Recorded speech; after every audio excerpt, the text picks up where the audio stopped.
Welcome to the Salmon Runs YouTube. Enjoy the video. You start by collecting precise evidence.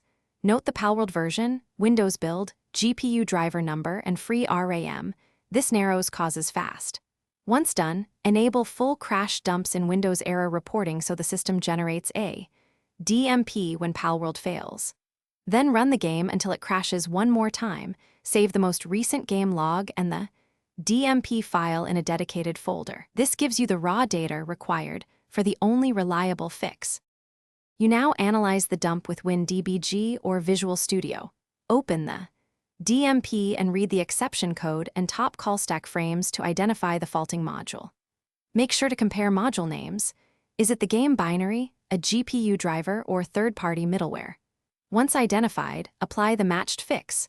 Roll back or update the driver, verify game files, or replace the specific faulty DLL. This targeted correction is why this method succeeds where generic tips fail. You finish by validating the repair. Relaunch Palworld and reproduce the scenario that caused the crash. If the game runs cleanly, you're done. If not, capture a new DMP and compare call stacks to see what changed. Make sure to test on a clean Windows user profile or boot in safe mode. This isolates overlays, mods, or background software. If things go wrong, that fresh DMP plus the isolated test environment gives you the single extra piece of evidence needed to complete the fix. Thanks for watching. Consider subscribing if we helped you.